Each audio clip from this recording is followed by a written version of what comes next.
health problem at the highest level. It's a very, very sad event. This was a very, based on preliminary reports, very deranged individual. That's President Trump overseas as he goes to Asia. Karen Travers is in Tokyo traveling with the president. Good morning, Karen Travers. Good morning. So talk about that comment. How did it happen? And very awkward for a president to be talking about a tragedy on foreign soil. Yeah, this is notable that he had to do this. Obviously, it was not the same thing, but when we were traveling back in May, that was when that horrible terror attack happened in Manchester, England. The president commented on that. But this, of course, is closer to home. And the president, in his first remarks of the day, he's talking to business leaders in Tokyo, said right out of the gate, I've got to address what's happening back home. And his remarks were comforting in tone. He was trying to, bring together Americans. And he said that, nothing he can say is going to ease that grief and the immeasurable pain, but Americans come together in dark times and stay strong. Now, later at a press conference, he was asked about specific policies. And the question to the president was, what policies would you support to reduce these violent actions? And the president said flat out, we could get into this, but it's a little too soon to go into it, because he said it's not a gun situation. To him, it's a mental health issue, and he called the shooter a very deranged individual. Karen Travers, these are coming so fast and so furious. People have to note that he has different reactions for different shootings.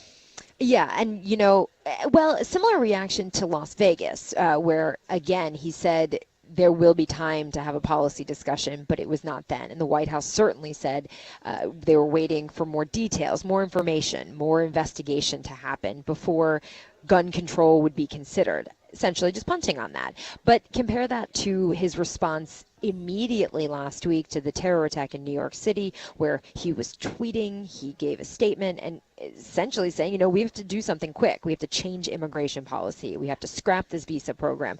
Then he was weighing in on policy changes on Las Vegas and now Texas, certainly deferring to another time. So he didn't call out Chuck Schumer on this shooting? No politics and no policy from the president today. All right. With that being said, he's also talking tough when it comes to Japan. What's going on there?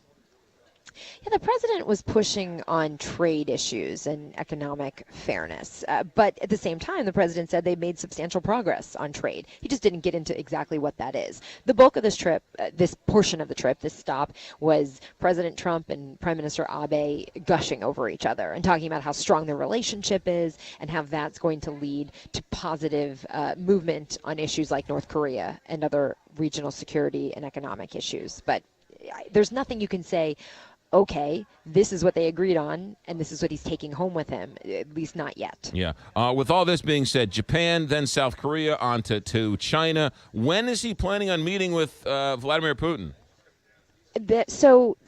Right now, the expectation would be Saturday in Vietnam at the sidelines of the APEC summit that both leaders will be attending. It's not officially on the schedule, but we actually don't have the full schedule yet for the end of the week like that. The bilats, as they call them, with world leaders are still taking shape. But the president himself said on Air Force One that he expects he'll meet with Putin in Vietnam. Did he say anything about some of the stories and leaked reports coming out about Paul Manafort or Michael Flynn or his son or Wilbur Ross or anything like that? Nothing. No comments from the president. Karen Travers, be safe, and thanks for checking in.